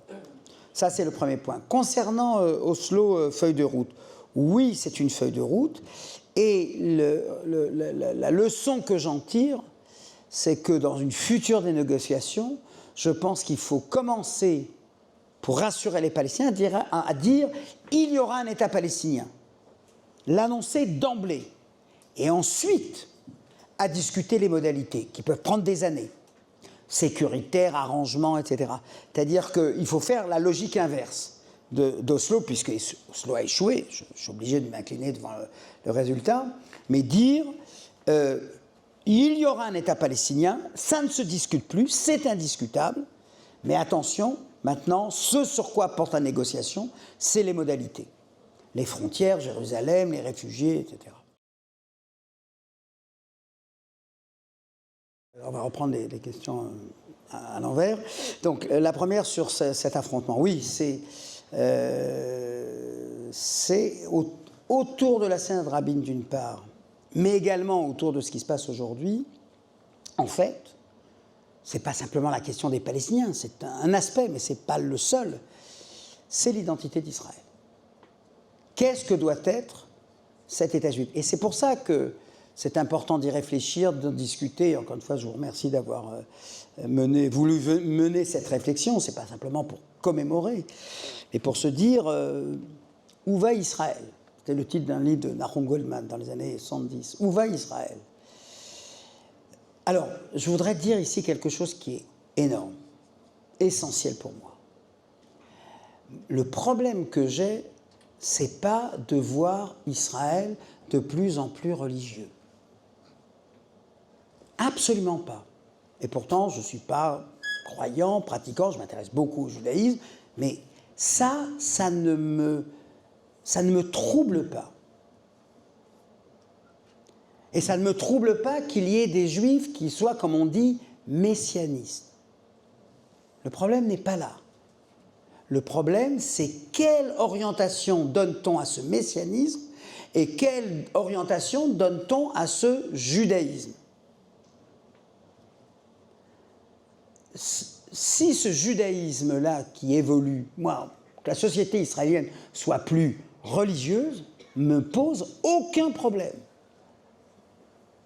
Pour autant que, sur le plan des libertés, on soit, non pas dans un principe de séparation à la française, de laïcité, mais dans quelque chose qui lui ressemble, c'est-à-dire on n'intervient pas et on ne, comment dirais-je, dans les mœurs et les coutumes et les habitudes, et comme on dit en anglais, freedom from religion, qu'on garantisse le freedom from religion. Qu'une autorité religieuse ne s'arroge pas quoi que ce soit concernant ceux qui n'y croient pas. Voilà. Mais, encore mis à part cet aspect-là, qui est important, bien sûr, concernant les libertés de la femme, les libertés sexuelles, etc. Je n'ai rien contre une spiritualisation de la société israélienne, pour autant que cette rejudaïsation d'Israël soit compatible, je ne vais pas vous dire avec Jefferson, avec Locke ou avec Tocqueville, mais avec l'esprit du judaïsme tel que l'entendait Lévinas, tel que l'entendait Ben Amosek, tel que l'entendait toute une tradition du judaïsme, une tradition messianiste, mais pas dans le sens de l'activisme messianique, condamné par le Talmud. N'anticipons pas la fin, n'anticipons pas la fin des temps, mais ce que j'appelle d'ailleurs dans le livre une mélancolie messianique, c'est-à-dire l'attente d'une réparation. Quand il y a eu, je m'en suis en plus occupé lors de ma thèse, etc., une évolution vers ce qu'on a appelé la démocratie chrétienne, c'était des catholiques, des protestants, mais voilà, qui avaient une conception du catholicisme et du protestantisme qui trouvait son inspiration compatible avec l'humanisme. Donc moi, ce n'est pas le retour à des pratiques. Moi, je vais à la synagogue, j'ai une synagogue près de chez moi et j'y vais régulièrement. Je chante à Kippour, les airs de Kippour, je suis le Chazan, etc. C'est pas ça le problème. Donc moi, ça ne m'effraie pas, à condition que ce soit dans cette orientation-là. Et j'ai envie de dire, si on prend une opposition classique, un judaïsme inspiré de Amos et de Isaïe et de Jérémie et de Job, et pas du livre de Josué. Et c'est là où Israël, pour moi, s'inscrit dans le judaïsme. C'est quoi le judaïsme sinon cette dialectique permanente entre le particulier et l'universel? Regardez dans les maximes des pères. Imenani limili, si je ne suis pas pour moi, qui le sera? Affirmation particulariste. Le sionisme est un particularisme. Imani leatzmi, miani. Et si je ne suis que pour moi-même, c'est-à-dire si je m'enlise et je m'enfonce dans le particularisme et que je néglige les autres, l'universel, que suis-je? Alors que, et ça j'aime bien dans le judaïsme, que ce soit toujours une tension dialectique, qui est toujours cet équilibre. Mais quand le sentiment qu'on a, notamment depuis une vingtaine d'années, que cet équilibre-là est rompu, et c'était un ministre des années 70, donc ça remonte à loin, qui disait, j'aimais bien cette formule-là, dans la formule État juif et démocratique, le mot le plus important, c'est le « et ». C'est la coordination, c'est la conjonction de coordination. Donc moi, que l'État soit plus juif, très bien, mais de quel judaïsme? Qu'est-ce qu'on a dit quand on dit l'État il est plus juif? Ah, pour arrêter les libertés, etc. Non. Pour aller du côté de cet exclusivisme nationaliste, suprémaciste, puisque c'est le mot à la mode aujourd'hui, de ce judaïsme-là, non. C'est pour ça que le débat, il ne porte pas simplement les territoires, pas les territoires, il porte sur l'identité d'Israël, mais contrairement à ce qu'on dit, c'est pas bien sûr qu'une partie de ce conflit, c'est les religieux contre les laïcs, j'entends bien, je le sais. Mais pour moi, l'enjeu, il n'est pas là, c'est quel type de judaïsme. Et pour moi, dernière phrase là-dessus, parce qu'il y a d'autres questions et je sais qu'on va bientôt finir, mais quand je considère ce qu'a été, c'est Léon Bloy qui disait « Le peuple juif est cette barre qui élève l'humanité en travers d'elle ». Je dis là, mais on est en train d'épouser le plus servile, dans une violation totale de l'esprit et même de la lettre. Donc c'est contre ça qu'il faut combattre. Donc il y a bien sûr cette opposition, et elle est importante, et c'est un vrai combat, et on le voit autour de la conscription des orthodoxes, bien sûr. Mais au-delà de ça, c'est quel type de judaïsme Israël est en train j'allais dire de créer, non, et je le dis dans le livre. Je raconte cette anecdote, j'ai réussi à l'intégrer. J'avais invité Daniel Epstein à un colloque que j'ai organisé en juin dernier, la veille de la guerre avec l'Iran, sur Nostra Aetate, la déclaration du Vatican II. Et il me prend à part, après les débats, et il me dit « Je t'ai entendu dire, je ne sais plus si je l'avais écrit ou je l'avais dit à la radio, à la télévision, je t'ai entendu dire que ce qui se passe en Israël, c'est une mutation nouvelle du judaïsme. » Et il me dit « J'aurais bien aimé que ce soit une mutation nouvelle. » Dans notre histoire, nous avons eu les zélotes. Les zélotes, c'est les fanatiques. Ce messianisme-là, nous l'avons eu dans notre histoire. C'est ça qui a conduit à la destruction du Second Temple. C'est ça que la diaspora avait su neutraliser totalement, puisque on dit c'est Dieu qui s'en charge. Vous ne faites rien, vous êtes dans ce que j'appelais le messianisme mélancolique. Et voilà que, et il le dit avec beaucoup de douleur, l'État d'Israël, la souveraineté israélienne, a redonné à ce messianisme activiste des zélotes, celui des fanatiques du début du temps, leur a donné, là où en quelque sorte les Grecs, les hellénisés, ce seraient comme les laïcs d'aujourd'hui. Donc c'est vrai que c'est une résurgence dans notre histoire de ce combat entre deux forces du judaïsme. Et à l'époque, on a perdu. À l'époque, c'était une défaite pour tout le monde. J'espère bien que ce ne sera pas le cas une seconde fois.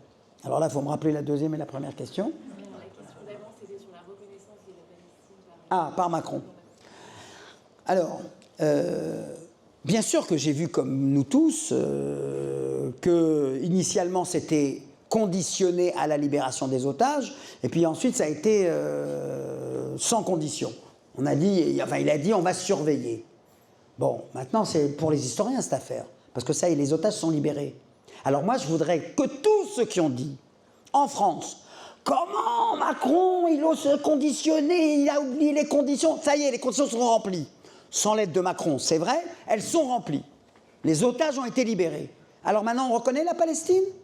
Puisque toute la dialectique de ceux qui n'ont jamais accepté l'idée d'un État palestinien, subitement ils y étaient favorables, à condition que les otages sont libérés. Ça y est, c'est fait. Dans le sillage de ce que Macron a fait. Parce que je ne veux pas dire que Macron s'est entendu avec Trump, non. Mais regardez la chronologie. Tout ça se passe en 10 jours. Alors certes, il annonce en juillet, mais la reconnaissance a lieu en septembre à l'Assemblée générale des Nations unies. 3 semaines après, c'est fait. Donc, tous ceux qui ont dit non, c'est parce qu'il a arrêté de poser des conditions. Ben ça y est, les conditions, c'est vrai qu'il ne les a pas posées, c'est regrettable, je ne dis pas le contraire. La Belgique, elle avait posé les conditions, d'abord reconnaissance, libération des otages, ça y est, le problème est résolu. Alors, tous ceux qui ont dit c'est pas bien parce qu'il n'a pas posé de conditions, ils peuvent dire maintenant qu'un État palestinien, c'est nécessaire et c'est... Même si ça suppose des négociations, même si ce n'est pas évident comment on y arrivera, mais reconnaître ce principe-là. Donc, de ce point de vue-là, alors je l'ai dit, et je suis allé à la télévision israélienne cette fois-ci pour le dire, parce que la formule, vous l'avez tous entendue, puisqu'on l'a traduit aussi en français, c'est une récompense pour le terrorisme. Pas du tout. Si Macron avait voulu récompenser le terrorisme, le 8 octobre, ou il est venu quoi, le 15 ou le 20, il ne serait pas allé à Jérusalem, il serait allé à Ramallah. Ce n'est pas une récompense. Il l'a fait. Ce n'est pas une récompense pour le terrorisme, mais pour la souffrance palestinienne que les télévisions françaises, les radios, etc., véhiculaient régulièrement. Et à un moment, et ça, je le tiens même, alors pas de Macron, mais de gens plus ou moins proche de lui, la hantise de Macron. Mais je dis Macron comme je pourrais dire tous les autres. C'est on est pour Israël. Il faut bien comprendre. Macron et les autres. C'est pas. Alors on est pour le Hamas ou on est pour Israël ? Non. On est pour Israël. C'est évident. En revanche, qu'est-ce qui inquiète les Européens et les Américains, enfin pas les Américains, enfin Biden en tout cas, qu'est-ce qui les inquiète une fois qu'on a dit bien sûr qu'on est pour Israël? Est-ce qu'on ne va pas rouler pour quelque chose pour lequel on n'est pas d'accord? Et quand succède à ce soutien inconditionnel à Israël, Gaza, Riviera, on ne veut pas reconnaître l'autorité palestinienne, et tout ce qu'on a entendu pendant des semaines et des mois et 2 ans, il y a un moment où Macron et tous les autres se disent attends, là, vous imaginez, là, je soutiens Israël pendant 2 ans, et le résultat de la guerre, Israël a écrasé le Hamas. Très bien, en l'occurrence, ce n'est pas exactement ça, mais de surcroît, on colonise Gaza. Pourquoi voudriez-vous que Macron et tous les autres acceptent comme ça de rouler pour un objectif qui n'est pas le leur? Alors ça s'est traduit chez Macron à sa manière, par le chaud et le froid, le haut et le bas, le en même temps. Une fois je condamne Israël, une fois je plaide pour la Palestine, etc. C'est vrai qu'il y a un côté comme ça un peu qui donne le tournis, mais il faut dire, encore une fois, et ça encore une fois je le tiens de source sûre, la hantise de tous les gouvernements européens pour qui le soutien à Israël était clair, ne c'était même pas une question qui se posait.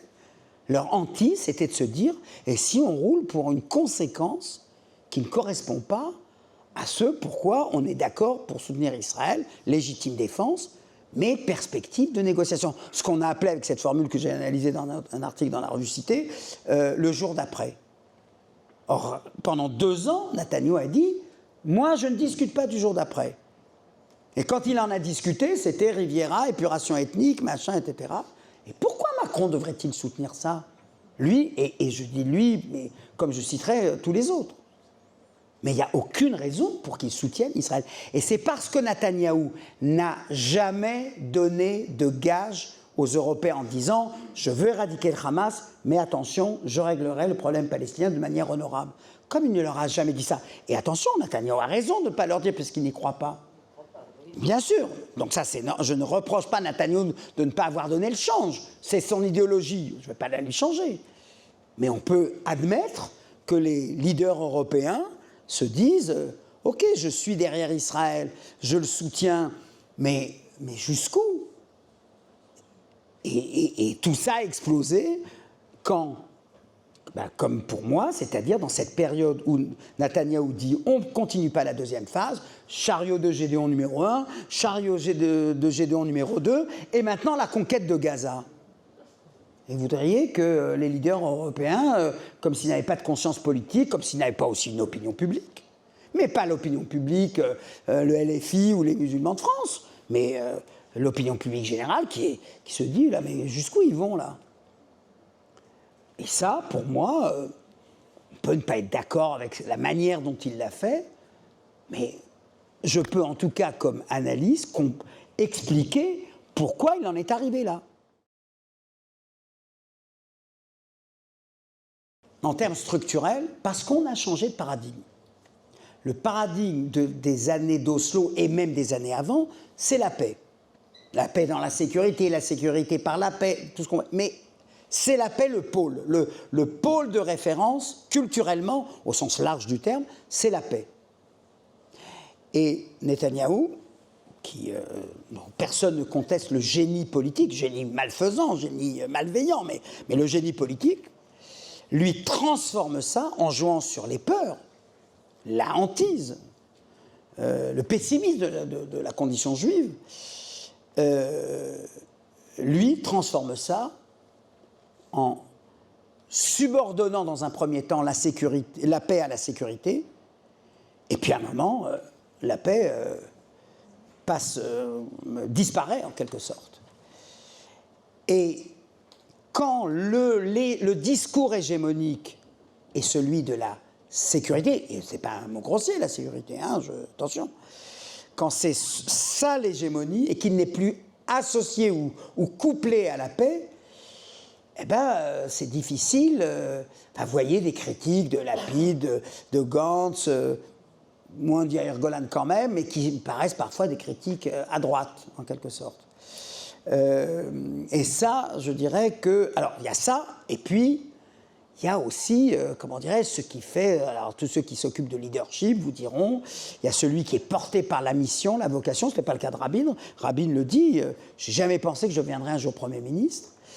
Et il y a celui qui, voilà, par cette magie qu'on appelle, depuis Max Weber, le charisme. C'est-à-dire celui qui, à un moment, arrive à rassurer. C'est ça que Rabin avait et que n'ont pas eu les autres. Et encore une fois, et je le dis dans le livre, Barak est 10 000 fois plus audacieux que Rabin, puisque Rabin, il a fait que dire 5 ans d'autonomie, et après on discute tous les sujets. Barak, lui, est allé jusqu'au bout. Il a mis les mains dans le cambouis. Est-ce qu'on aura un leader qui aura cette capacité-là de comprendre la psyché israélienne comme le comprend Netanyahou? J'aimerais que ce soit Eisenkot, j'ai pensé que ce serait Eisenkot. Il a la rhétorique un peu lourde, et puis surtout, et c'est ça moi qui me chagrine, pour qu'il puisse devenir un leader, c'est qu'il y a un moment, il faut être capable de dire une chose un peu hors consensus. Et pourquoi je dis Eisenkot me déçoit un peu? Je vous le rappelle, rappelez-vous, en 2015, il était chef d'état-major, l'intifada des couteaux. Vous savez, c'était une intifada, mais pas les bombes, les machins, c'était des jeunes garçons, des jeunes filles qui arrivaient avec une paire de ciseaux, une paire d'armes, et qui, parfois, arrivaient à leur fin, parfois étaient abattus, etc. Et à cette époque-là, Eisenkot a dit « Je ne suis pas de ceux qui pensent qu'être un bon soldat, c'est zigouiller une fillette de 15 ans qui a une paire de ciseaux dans les mains. » C'est-à-dire, il plaçait des limites. Et pourquoi c'est pour ça que j'ai pensé que, parce que, même chose quand il y a eu l'affaire Azaria, vous savez, ce soldat qui a liquidé au sol un Palestinien qui avait commis un attentat, mais qui avait été neutralisé, et il l'a battu de 3 balles.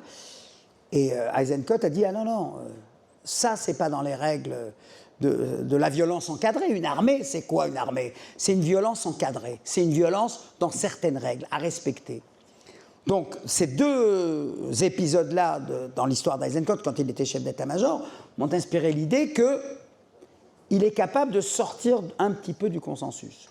Jusqu'à présent, il ne l'a pas fait, parce qu'il a ce côté un peu taiseux, que je décrivais tout à l'heure. On verra si cette campagne électorale lui donne les moyens de l'être. De toute façon, je le dis, c'est la fin du livre, les raisons d'espérer. C'est les élections de 2026 seront les plus cruciales de l'État d'Israël. Parce que ce sera ou la victoire pour le camp de la paix, le camp libéral, le centre, etc., ou la victoire de ceux qui n'ont pas su prévoir, n'ont pas su arrêter, n'ont pas su empêcher le 7 octobre. Et je pense que la campagne, effectivement, actuellement, elle ne va pas porter sur oui ou non négocier avec les Palestiniens, mais sur cet aspect-là, quelqu'un qui n'a pas empêché ni arrêté le 7 octobre immédiatement, doit dégager. Voilà. C'est là-dessus que fera campagne, je pense, les leaders du centre et de la gauche. Et il y a de fortes chances de penser que pour beaucoup d'Israéliens, c'est ça qui devrait les empêcher de revoter, s'ils ont voté Netanyahou dans le passé, de le refaire une dernière fois. J'ai toujours, dans tous mes livres, voulu, c'est pour ça que je suis un enseignant et un professeur avant toute chose, c'est-à-dire faire partager un texte qui n'est pas de moi. Voilà, parce que c'est un texte que, ce texte-là, en l'occurrence, je l'ai découvert à 14 ans. Et je disais, un jour, je l'utiliserai. Mais les livres que j'avais écrits ne s'y prêtaient pas. Et vous allez comprendre pourquoi ce texte-là s'y prête parfaitement. Alors, c'est tiré, attention, accrochez-vous bien, du mystère de la charité de Jeanne d'Arc. Hein, bon. Mais, voilà. Alors, il est un peu pessimiste, mais c'est ce que j'appellerais l'espoir des désespérés. Je le lis debout parce que c'est un texte qui mérite d'être lu debout. Et c'est le côté théâtral qui a dit tout à l'heure, théâtral, voilà. Nous aurons beau faire, ils iront toujours plus vite que nous. Ils en feront toujours plus que nous, davantage que nous. Il ne faut qu'un briquet pour brûler une ferme. Il a fallu des années pour la bâtir. Ça n'est pas difficile, ça n'est pas malin. Il faut des mois et des mois, il a fallu du travail et du travail pour pousser une moisson. Et il ne faut qu'un briquet pour flamber une moisson. Il faut des années et des années pour faire pousser un homme. Il a fallu du pain et du pain pour le nourrir, et du travail et du travail, et des travaux de toutes sortes. Et il suffit d'un coup pour tuer un homme. Un coup de sabre, et ça y est. Pour faire un bon chrétien, il faut que la charrue ait travaillé 20 ans. Pour défaire un chrétien, il faut que le sabre travaille 1 minute. C'est toujours comme ça. C'est dans le genre de la charrue de travailler 20 ans. C'est dans le genre du sabre de travailler 1 minute. Et d'en faire plus. Et d'être le plus fort. D'en finir. Alors nous autres, nous serons toujours les moins forts. Nous en ferons toujours moins. Nous irons toujours moins vite. Nous sommes le parti de ceux qui construisent. Ils sont le parti de ceux qui démolissent. Nous sommes le parti de la charrue. Ils sont le parti du sabre. Nous serons toujours battus. Ils auront toujours le dessus. Dessus nous, par-dessus nous, nous aurons beau faire. Charles Péguy, Le mystère de la charité de Jeanne d'Arc, 1896. Merci.